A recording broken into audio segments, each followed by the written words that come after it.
2014 याद है आपको? वो चुनाव नहीं था, वो एक लहर थी, एक ऐसा माहौल जिसमें लगा कि अब देश की कहानी बदलने वाली है। मोदी जी ने मन से बड़े बड़े सपने दिखाए, अच्छे दिन, विकास, भ्रष्टाचार पर वोर, न खाऊंगा न खाने दूंगा, और शहरों के लिए तो मानो स्वर्ग का नक्शा ही रख दिया था। स्मार्ट सिटी, वर्ल्ड क्लास सड़कें, जीरो ट्रैफिक, प्लेसिक सिस्टम और सांस लेने लायक साफ हवा। और सच बोले तो उन सपनों का असर भी दिखा, लोगों ने दिल खोलकर वोट दिया। बहुत को लगा अब भारत को विश्व गुरु बनने से कोई नहीं रोक सकता। इसीलिए 2014 में मोदी जी को बहुमत मिला, क्योंकि जनता ने भरोसा किया कि जो कहा जा रहा है वो करके दिखाया जाएगा।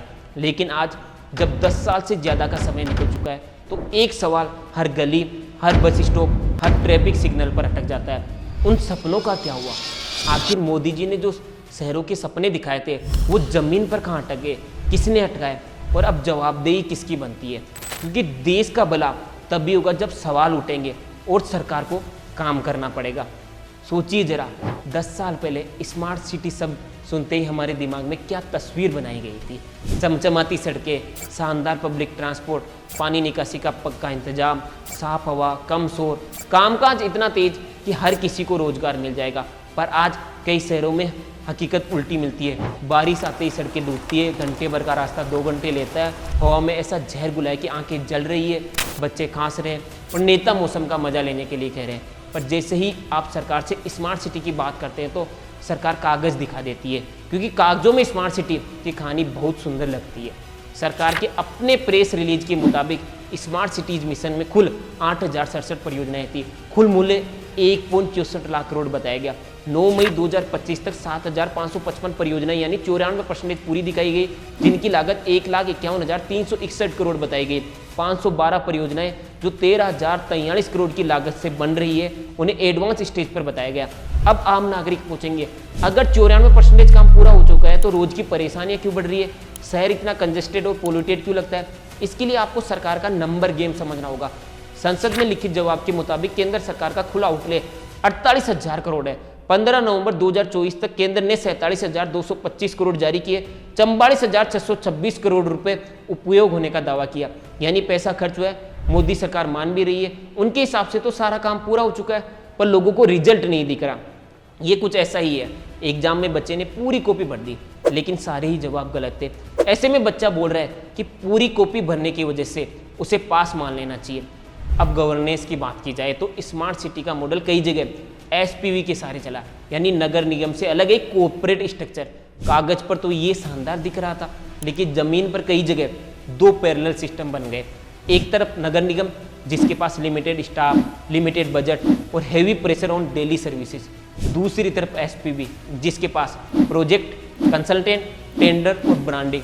संसद की स्टैंडिंग कमेटी ने अपनी रिपोर्ट में लिखा कि बहुत से शहरों में स्मार्ट सिटी एडवाइजरी फॉर्म की बैठक रेगुलर नहीं हुई है। सच बात तो ये कि अमरावती और इंपाल में तो कोई बैठक ही नहीं हुई है। कमेटी ने यह भी कहा कि इससे प्रोजेक्ट में देरी, प्रोजेक्ट बदलने और कई योजनाओं के ड्रॉप होने की प्रॉब्लम बढ़ जाती है। अब ऑडिट की तरफ आया जाए। कर्नाटका में सीएजी की 2015-16 से जून 2024 की परफॉर्मेंस ऑडिट रिपोर्ट ने स्मार्ट सिटी मिशन के इम्प्लीमेंटेशन की जांच में कई स्तर पर इम्परफेक्शन की ओर इशारा किया, जैसे प्लानिंग वर्सेज एग्जीक्यूशन। कुछ प्रोजेक्ट्स का गोली मिसमैच पाया गया है। अब टेक शोकेस की असलियत पर उतरते हैं। कमांड सेंटर, सीसीटीवी, ऑनलाइन चालान, इन सब का दावा स्मार्ट टेक में सबसे आगे रहता है। पर टेक्नोलॉजी तभी काम करती है जब वो लगातार चले, ठीक से मेंटेन हो, सिस्टम के साथ जुड़ी रहे, नहीं तो टैक्स पेयर का पैसा बर्बाद करती है।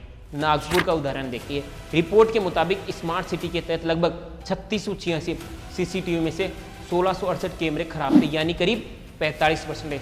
सोचिए, पैसा पानी की तरह बहाया गया, फिर बोल दिया गया सामान खराब है। आखिर इस तरह पैसा बर्बाद करने से देश का विकास नहीं हो सकता। पणजी में एक स्मार्ट सिटी से जुड़े एक मामले में आई रिपोर्टिंग के अनुसार पूर्व एमडी के खिलाफ प्रोजेक्ट फंड के घोटाले से जुड़ी एफआईआर दर्ज हुई है। अब आप कहेंगे ये तो एक ही मामला है, पर आपको पता है ये इंडिया है, यहाँ जितने क्राइम रजिस्टर होते हैं उससे बहुत कम क्राइम में एफआईआर दर्ज होती है। चलिए अब ट्रैफिक की बात करते हैं। स्मार्ट का असली इम्तिहान सड़क पर होता है, स्क्रीन पर नहीं। टॉम ट्रैफिक इंडेक्स 2025 पर आधारित रिपोर्ट में बेंगलोर का औसत कंजेक्शन 74.4% बताया गया है। मतलब हर साल एक व्यक्ति 168 घंटे ट्रैफिक में बिता रहा है। इसे 24 घंटे में डिवाइडेड किया जाए तो 7 यानी साल के 7 दिन केवल ट्रैफिक में ही खत्म हो जाते हैं। अब हवा की बात करें तो भारत के लिए IQ एयर की वर्ल्ड एयर क्वालिटी रिपोर्ट 2024 में भारत का औसत PM 2.5 50.6 UGM3 बताया गया, जो WHO की गाइडलाइन से 10 गुना ज़्यादा है।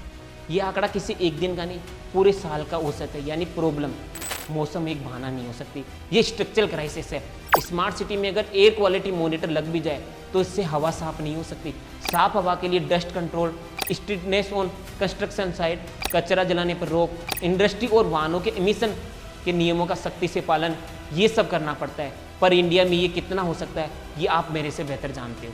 और अब वह सच्चाई जो हर बरसात में हमारी आंखों के सामने आती है, शहरों का डूबना। ये सिर्फ बारिश का मामला नहीं है, ये नालों का जाम, जीरो तालुकों को खत्म होना, गलत अर्बन एक्सपेंशन का नतीजा है। Basic infrastructure, drainage, outfall, desilting, water body protection, अगर स्मार्ट होने का दावा है तो ये काम सबसे पहले होना चाहिए, क्योंकि ये जीवन और एसेट प्रोटेक्शन से जुड़ा है। चमकदार स्ट्रीट फर्नीचर दिखता जरूर है, लेकिन पानी निकलने वाली लाइनें नीचे होती है, वही असली इम्तिहान होता है। और सरकार इसमें हर बारिश के मौसम में फेल हो जाती है। पर सरकार फेल इसलिए होती है क्योंकि मीडिया अपना काम सही से नहीं कर रहा है। अगर मीडिया सच्चाई दिखा रहा होता तो हमें ये वीडियो बनाने की जरूरत नहीं पड़ती।